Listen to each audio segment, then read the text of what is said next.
Si Marcoleta magiging Senate President. Yo, palakpakan! Nako po, patindi. At si VP Sara Duterte ay naniniwala din na merong nanalo ang Duterte. Nako po. Matindi talaga ang mga bitawan na gaganap ngayon sa politika, no? Talagang mainit na mainit. Anyway, pag-usapan na po natin. Simulan na agad natin yan kasi ngayong daw panahon na ito ay may nabubuo ng Duterte Block. Yung palakpakan. Duterte Block sa Senado. Ano ibig sabihin nito mga kababayan? Ibig sabihin nito, yung puwersa nila lumalakas sa loob ng Senado at maaring maghalal ng Senate President. Maganda yan, di ba? Kasi alam nyo mga kababayan, ang Senate President po kasi marami hong papel yan, marami hong trabaho yan. Isa na nga daw po dyan ay yung pagbibigay ng chairmanship doon sa mga komite na maghihiring, didinig ng mga batas at kung ano-ano pa. So napaka-importante ng isang Senate President, 'di ba? Kasi doon halimbawa, i-assign si Marcoleta as chairman of this, chairman si ganito, 'di ba? Mas maganda pa kung si Marcoleta mismo yung Senate President. At meron pang iba na lumalabas na pangalan na pro-Duterte rin. Nako, kaya napakaganda ho talaga. Pakinggan ho natin itong balitan to, ha? Pakinggan natin at malaman ho natin kung ano ang mangyayari dito. Okay, pasok. Oh. Tila nagpopormahan na sa Kamara at Senado sa gitna ng posibleng pagpapalit ng liderato sa bagong Kongreso. Nasa frontline na balitang yan si Mean Los Baños. 20th Congress, bagong Kongreso, bagong liderato, magpupulong ang Duterte Block ng Senado para pag-usapan kung kailangan pang magpalit ng Senate President at kung sinong iboboto nila. Ayon kay Senador Bato de la Rosa, hindi pwedeng ismulin ang Duterte Block. Bukod kasi kay Bato, nariyan sina Bongo, Robin Padilla, Rodante Marcoleta at Amy Marcos. Kamakailan lang, sinabi ni incoming Senator Tito Soto na meron ng ilang kumakausap sa kanya para maging Senate President ulit. Pero sabi ngayon ni Bato, baka hindi lang Escudero versus Soto ang naglalaban. Binanggit niya ang pangalan ni Senator Alan. Nako, eto patay tayo dyan. Malupit ito. Hindi, alam nyo, maganda rin na baka sabihin na naman, iba, pro kayo, tano kayo. Bakit kayo? Diba sinabi nyo nun, pro Marcos kayo nangyari. Nga. Oh. Ito kasi, ang maganda dito, patas ito diba? Kita nyo naman nung tahimik siya, pero nung nagkaroon na ng masamang o kidnapping yan nangyari kay PRRD. Ito ho ang unang senador na nagsalita. Bago pa po si Amy, nagsalita na po ito. At sinabi niya nga hindi dumaan sa due process. Etong maman to kasi matalino ito, abogado ito. At alam niya ho talaga, sandali, mali yan. Diba? Itama natin. Let us not play politics. Itama natin yung mali. Kaya maganda rin ho ito. Pwede rin ho ito. Ha? Kung hindi man si Marcoleta, pwedeng ito. Kasi ito, alam naman natin, katandem ni PRRD ito. Peter Cayetano at Senator Mig Zubiri. Nauna na rin pinalutang ng isang political analyst ng isa pang pangalan na baka maging Senate President. And the newest name being bantered around is Congressman Marcoleta. So you have, and there is Mig Zubiri, the former Senate President, who still has a core. So when you look at the numbers, it would be interesting how these four individuals will play in the Senate. Sa Kamara naman, itinutulak ni VP Sara Duterte ang kapatid niyang si Davao 1st District Representative Paulo Duterte na maging House Speaker para palitan si Speaker Martin Romualdez. Naku, maganda din yan. Palitan na yan. Grabe, ang taba. Ay, sorry. Mali. Wag yan. Busog na yan. Mas maganda pa yan. Busog na yan. Dapat na talagang palitan ho yan. Hindi, alam mo mga kababayan, eto lang, baka akala nung iba, naku, napaka-imposibleng palitan yan. Ang dami po niyang, alam mo na, daming nakinabang dyan. Pero tandaan ninyo, sino ang nagsalita? Si VP Sara Duterte. Si VP Sara Duterte ang nakagawa ng isang matinding kudita sa loob ng Kamara. Kung maaalala nyo yung kay Pantaleon Alvarez at saka yung kay Gloria, ang lupit nun. Bakit? Si Pantaleon Alvarez, bata ni PRRD yun eh. Pero nagawa niyang kumbinsihin ng Senado, ang Kamara, ang mga congressman, na tanggalin si Alvarez at ipasok si GMA, di ba? So ano ibig sabihin? Naku po, tandaan ninyo, may alyansa pa po yan. At saka sa matinding ginawa niyan during the campaign,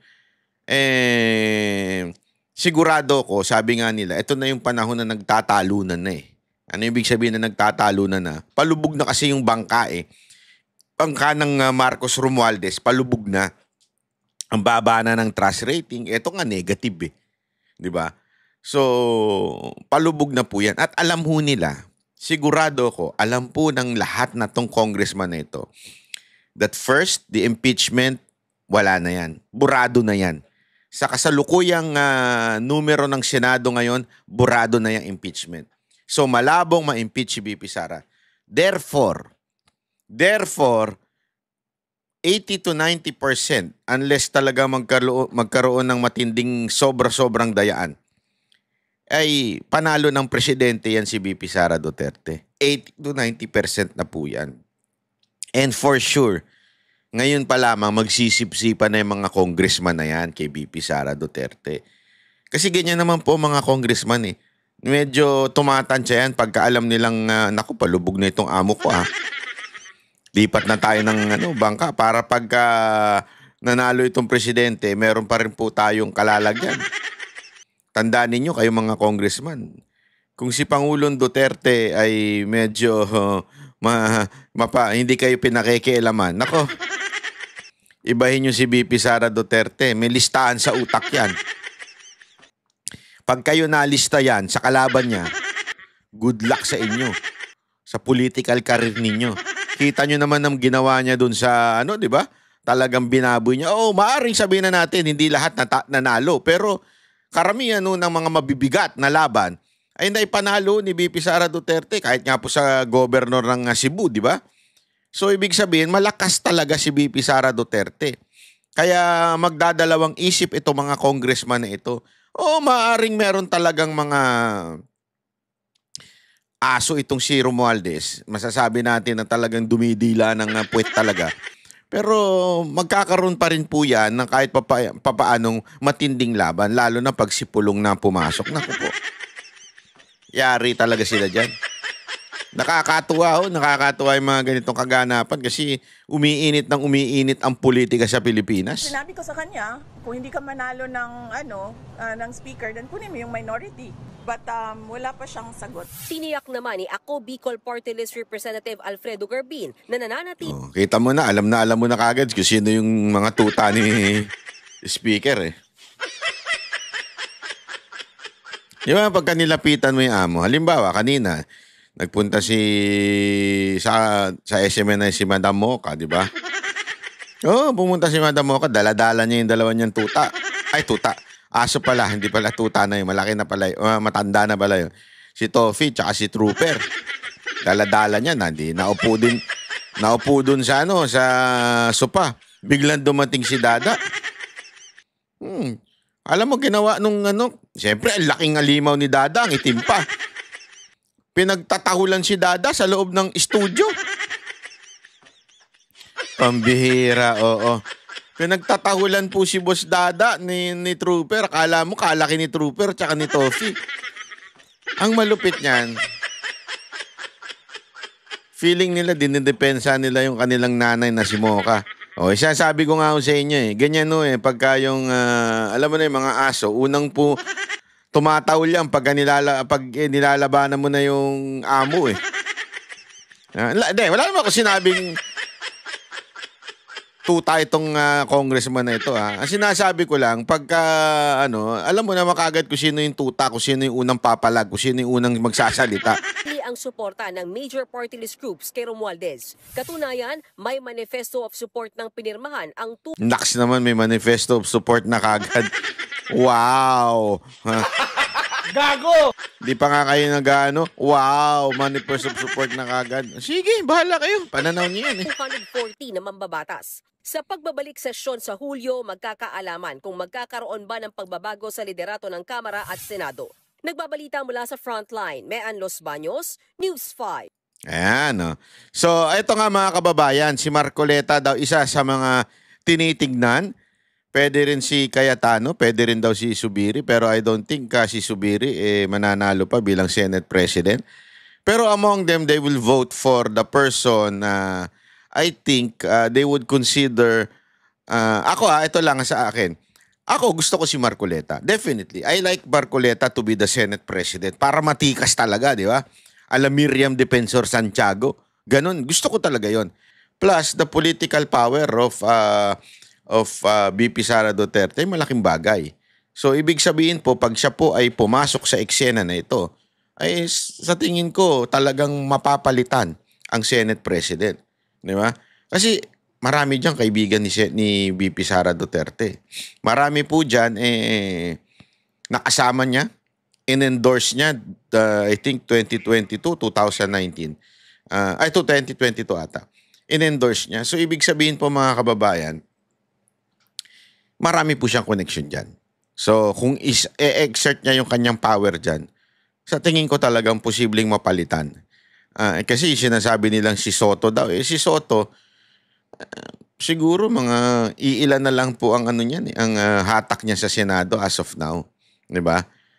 Siguro si Ping Lacson, sila lagi silang magkasama, si Lapid. Pwede mga alyansa.